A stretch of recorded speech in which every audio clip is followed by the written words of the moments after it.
Bienvenue encore une fois et ce soir dans un bâton rompu, nous recevons Ibrahima Balaya Diallo du Forum civil guinéen. Bonsoir Oui, monsieur bonsoir Diallo. Djamila. Bienvenue, merci d'avoir accepté notre invitation.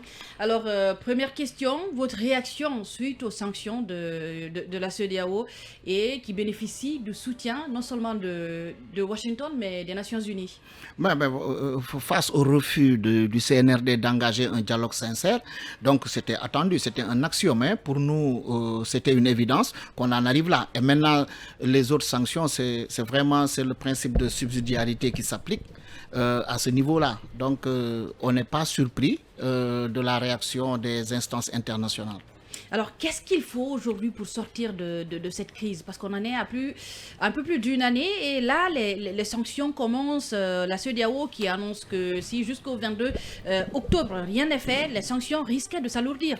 Oui, oui, ça va aller crescendo. Déjà, il y a 56 personnes qui sont visées.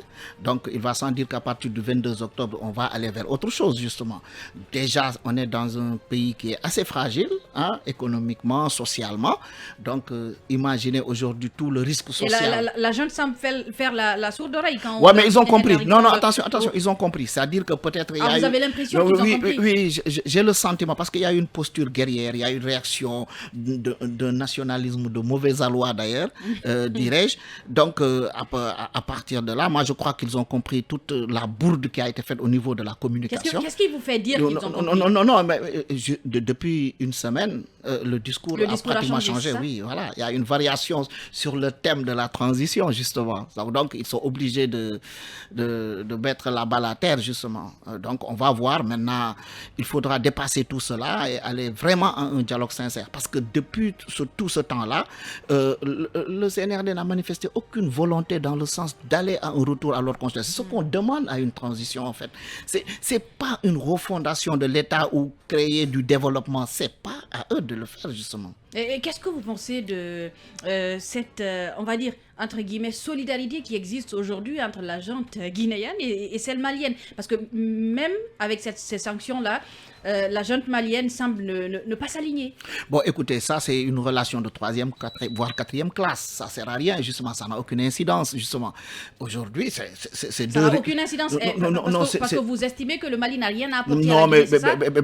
mais ça n'aura aucune incidence. Peut-être que même ça pourrait à terme aider le Mali, pratiquement. Parce que ici, il y a une ouverture sur la mer et qu'il y a beaucoup de marchandises maliennes qui transitent par la Guinée. Peut-être probablement ça. Mais sinon, sur le plan diplomatique, politique, ça ne sert à rien. Bani? Oui, vous avez dit tout à l'heure que la gente a la volonté et que peut-être les conséquences de ces sanctions pourraient faire fléchir cette gente.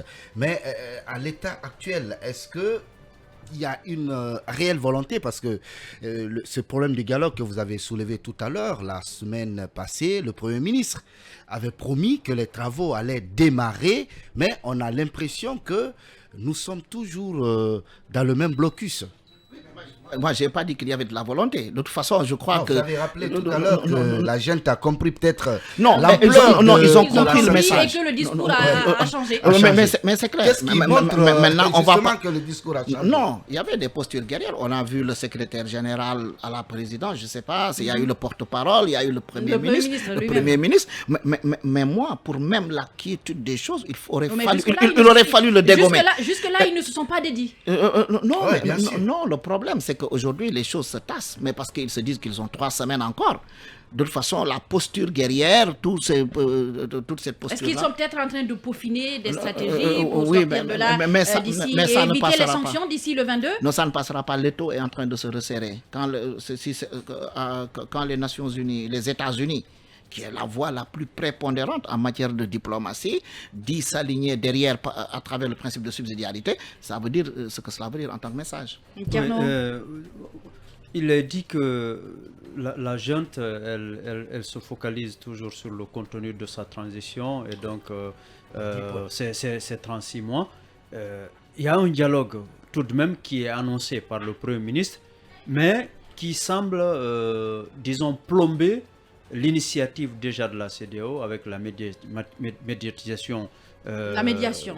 La médiation, pardon, de l'ancien président Boni Yaï quelle lecture faites-vous de cette situation? Est-ce que vous pensez que c'est Boniaï qui va finalement être complètement congédié, recalé, ou Pour un c'est- dialogue guinéen entre que des Guinéens. ou c'est le Premier ministre qui ne prend pas les choses du bon bout? Bon, je vais vous dire une chose.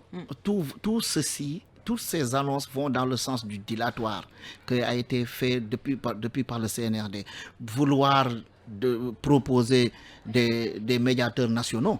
Mais le problème, c'est qu'on est dans un pays très clivant. Qui sera la personnalité? Bon, à plus forte raison. Moi, Mais ne me dites pas que vous ne pensez pas qu'il n'y a personne non, je ne crois pas. À l'état en fait, jouer ce rôle-là. c'est le climat social et politique de ce pays qui fait qu'il Mais n'y a pas de personne consciencieuse. il y a quand même des hommes qui font Il y a- l'unanimité non, aujourd'hui. il y en a. Laissez-moi vous dire ceci. Il y a des hommes de qualité. Il y a des Qui hommes font qui peuvent condamner. l'unanimité. Mais non, je ne crois pas. Moi, citez-moi, moi je n'en vois pas. Moi, en tout cas, depuis tout ce temps, je Robert cherche. Sarah, par exemple, c'est un Guinéen qui fait l'unanimité. Non, je crois qu'il a d'autres ambitions. Il a l'ambition d'être le prochain pape et le premier pape noir. J'en suis sûr. J'en suis sûr qu'il a beaucoup... Mais ce n'est pas pour autant qu'il peut-être il refuserait de conduire la médiation. Non, moi je ne crois pas. Je ne crois pas. Vous savez Et puis ses relations avec la junte, Justement. depuis qu'il a commencé à pointer Oui, mais certaines justement, décisions. tout cela peut est-ce changer que- au nom de cette volonté de changer les choses et que la transition se passe de façon apaisée. Si on lui faisait appel, il est possible qu'il accepte Non, de venir. En fait, ce pays... Moi, je refuse de croire qu'il n'y a personne. Non, ce pays a toujours eu du mal à fabriquer des régulateurs sociaux. Vous savez, dans certains pays, il y a des régulateurs sociaux. Le Burkina, il y a le Moronaba. Le Moronaba était un ancien footballeur. C'était un jeune comme tout le monde qui était un ancien footballeur, mais quand il parle, il représente l'autorité morale. Au Sénégal, ce sont les confréries qui jouent ce rôle de soupape et de régulateurs sociaux. Mais ici, ça n'est pas... Parce que tout simplement, et là, il faut qu'on fasse un peu d'histoire. Le premier régime a déconstruit le fait religieux, le temporel, le spirituel justement. C'est-à-dire, regardez, même les prêches du vendredi. Yeah. C'est extraordinaire. Moi, je l'ai appris récemment. Tous les prêches du vendredi sont écrits à partir viennent de la Ligue justement, islamique. ce n'est pas normal. Parce que je crois que l'imam... Mais ils ne sont pas écrits à la Ligue islamique, mais ils viennent de là. Les thèmes viennent de la Ligue islamique. Mais il appartient à chaque imam et à chaque mosquée de faire le travail. Mais cela veut dire qu'il y a une mainmise du temporel sur le spirituel, justement. Ce qui n'est pas tout à fait normal, justement. Quand on parle déjà d'un État assez laïque, justement, je crois que ce n'est pas normal. Mais cela veut dire tout simplement qu'il y a des héritages que nous continuons de porter, justement, qui ne nous permettent pas d'avoir des autorités morales. Ça, c'est quoi ces héritages? C'est l'héritage, c'est la mainmise, par exemple, du temporel sur le spirituel, et que maintenant, il y a une forme de division. Parce que vous savez, les coordinations régionales auraient pu avoir une vocation de régulateurs sociaux. Ça n'a pas été le cas parce que tout simplement, ces hommes aussi ont été phagocytés par le politique, justement, et par l'appartenance. Ethnique. Communautaire. Communautaire, justement, par un certain communautarisme. Donc ça ne joue pas. Or, ces organisations auraient pu prétendre à une certaine objectivité. Ça leur aurait permis aujourd'hui d'asseoir une base qui leur permet d'influer sur le truc. Elles ont quand même une certaine autorité. Je ne crois pas. Je ne crois pas. Les coordinations régionales, non, la seule autorité qu'elles ont, je crois, c'est de pouvoir influer dans leur propre communauté et de proposer un discours qui n'est pas rassembleur pour dire. Hein, parce qui est diviseur, à votre avis? Justement, qui divise énormément nos sociétés. Alors moi, je reviens sur la question de Kernon, sur la question du dialogue. Il a dit tout à l'heure, est-ce que ce n'est pas plombé cet éventuel dialogue quand vous suivez le discours du Premier ministre qui ne fait pas mention, en tout cas, d'une médiation internationale. Je veux parler de Thomas Boni Yayi et les partis aujourd'hui qui sont en conflit avec la junte militaire. Est-ce que ce dialogue aujourd'hui n'est pas plombé? Non, mais écoutez, je vais vous dire, tout cela, c'est-à-dire même le fait même de proposer des médiateurs nationaux, tout ça participe du dilatoire. Moi, je crois que la stratégie du CNRD est claire. C'est-à-dire, c'est toujours retarder les choses. Et toutes les propositions de dialogue, c'est toujours avant le sommet d'un sommet de la CEDEAO. À chaque fois, ça précède un sommet de la CEDEAO, on fait des annonces, on dit qu'il y a un cadre qui est mis en place, etc. Et puis on ne le fait pas. Mais les gens ont compris. Je crois que si vous avez suivi un peu le président du Niger, et aujourd'hui, le Niger fait autorité en matière de démocratique et d'alternance en Afrique. Il a dit qu'il n'y a aucune volonté de la part des membres du CNRD d'aller vers une transition rapide. Et il l'a dit clairement, hein, il n'est pas allé par quatre chemins. Alors, l'autre actualité, c'est sans aucun doute la plus grosse actualité du moment, c'est l'ouverture hier. Vous avez certainement suivi du procès des événements du 28 septembre. Quelle lecture vous en faites? Parce après 13 ans, tout le régime Alpha Condé, les victimes ont tout le temps réclamé justice. Justice, il y a quand même eu un travail qui a été fait, parce qu'il faut le dire, le gros du travail a été fait là, mais beaucoup de personnes estiment qu'il n'y avait pas eu une réelle volonté d'aller vers l'ouverture de ce procès-là. La junte a quand même réussi à faire ce travail-là. Oui, non seulement ils l'ont réussi, mais parce que tout simplement ça ne pouvait pas se faire sous Alpha Condé, ce qui était une évidence, parce que tout simplement... À votre avis, pourquoi il ne pouvait pas se faire sous Alpha Condé? Tout n'a pas été dit sur les événements du 28 septembre. C'est justement une occasion moi, je suis défenseur des droits de l'homme. Je crois que j'ai fait énormément de travail, de monitoring. D'ailleurs, même nous allons même faire un monitoring sur les questions de droits de l'homme pour le procès. Donc, ça veut dire qu'il y a beaucoup de non-dits, que maintenant le procès ouvert vont nous permettre de savoir, il y aura toujours de nouveaux éléments et de nouvelles personnes qu'on ne soupçonnait pas et qui vont arriver en première ligne et qui seront dévoilées justement. Voilà, on arrivera à ça. Ça, on le sait, beaucoup de surprises. Hein. La prochaine. Justement, ça a été apprécié par la majorité guinéenne, pour ne pas dire tout le monde, que le procès là commence. Mais en même temps, il y a des appréhensions quant à la qualité du travail qui se fera et au bout, le résultat auquel on pourra aboutir, parce que l'objectif, ce n'est pas de tenir un procès pour un procès, mais c'est de tenir un procès pour rendre justice et en même temps donner un nouveau son de cloche, disons, en ce qui concerne le fonctionnement des choses dans ce pays. Alors, qu'est-ce que vous espérez, enfin pas ce que vous espérez, mais à quoi vous vous attendez eu égard à l'atmosphère qui n'est pas quand même de plus simple? Bon, moi je ne préjugerai de rien. Moi je crois qu'il y a un effort qui a été fait pour aller dans le sens de voir clair dans ce qui s'est passé le septembre. Maintenant, on va voir comment ça va se dérouler. Parce que là, on est dans les phases préliminaires. C'est un procès qui sera très long. Très, très long. Déjà, oui. Et justement là-dessus, est-ce que vous pensez que tous les moyens seront réunis pour que... Oui, est-ce qu'à un moment donné, ces questions de moyens, ces questions matérielles n'amèneront pas à dire, à bâcler certains Non, je ne crois aspects. pas. Je crois que la CPI, même en se désengageant, cela veut dire que va mettre les moyens nécessaires, justement. Il y aura les moyens nécessaires pour aller au bout. Mais maintenant, moi, mon problème, c'est que il faudra respecter les droits humains dans ce genre de procès. Pour moi, c'est important, justement. Et maintenant, il y aura des éléments. Et tous ceux qui étaient là, en qualité de témoins aussi, ils doivent venir témoigner, justement. Parce que, en fait, c'est un crime de masse. Vous savez, ils doivent venir témoigner, vous faites allusion à ceux qui sont... Oui, mais ceux qui sont là et qui sont vivants encore. Mais ils doivent témoigner, justement. Parce que, vous savez, c'est une manifestation qui avait été organisée. Il y a une répression. Justement, je crois qu'il y a des choses, des éléments que ceux qui étaient au stade ont, et que voilà, qu'ils peuvent aujourd'hui mettre...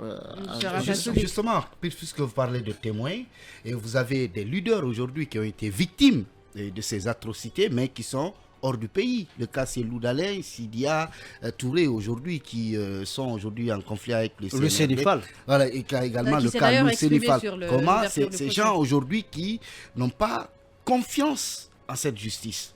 Non, attention. Moi, je crois qu'il faut faire la différence. Moi, personnellement. C'est vraiment ma lecture. Ce qui se passe par rapport à la CRIEF, c'est quelque chose. C'est autre chose. Voilà. Mais ce qui se passe pour les événements du 28 septembre, c'est un crime de masse. C'est-à-dire qu'il faut qu'on mesure l'ampleur de la chose. Il faut que tout soit pris en compte. Justement, que rien ne soit oublié, justement. Parce que nous, les défenseurs des droits de l'homme, on a des rapports, mais sur ce qui s'est passé, c'est extraordinaire, c'est hallucinant. Et je sais que ça va sortir maintenant. Peut-être pour beaucoup de raisons, nous ne pouvions pas les mettre à jour, au goût du jour, sur la place publique.